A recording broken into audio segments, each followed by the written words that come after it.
TNPSC எக்ஸாமில் percentage ரெலவெண்ட்டான சம்ஸை ஈஸியாக solve பண்ணுமா? ஹலோ ஃப்ரெண்ட்ஸ், நான் இது இவி ஃபார் டிஎன்பிஎஸ்சி சேனல். இன்றைக்கி நம்ம 2024 டிஎன்பிஎஸ்சி எக்ஸாமில் கேட்ட ஒரு பர்சன்டேஜ் ரெலவெண்ட்டான சம்ஸை பார்ப்போம். 400-இன் 30% மதிப்பின் 25% என்ன?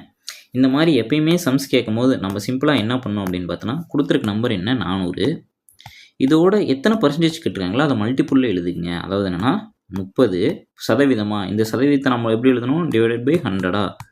அதே மாதிரி இங்கே 25%, அப்போ 25/100. இப்போ இன்கேஸ் இந்தாண்டு இன்னொரு 10% கொடுத்துருந்தாங்கன்னா அப்படியே அதை 10/100ன்னு எழுதிக்கலாம். ஸோ எத்தனை சதவீதம் கொடுத்துருக்காங்களோ அதை அப்படியே மல்டிபிள் எழுதிங்க, அவ்வளோதான். Simple as that. இதை நம்ம சால்வ் பண்ணால் இப்போ நமக்கு ஆன்சர் கிடச்சிடும். ஸோ 25 4 25 100.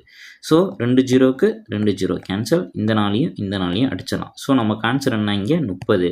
ஸோ இப்போ 400-இன் 30%-இன் 25% மதிப்பு நமக்கு ஆன்சர் 30. இதே மாதிரி டெய்லிக்கும் டிஎன்பிஎஸ்சி ரெலவெண்ட்டான அப்டேட்ஸ் தெரிஞ்சுக்க இவி ஃபார் டிஎன்பிஎஸ்சி சேனலை சப்ஸ்கிரைப் பண்ணுங்கள்.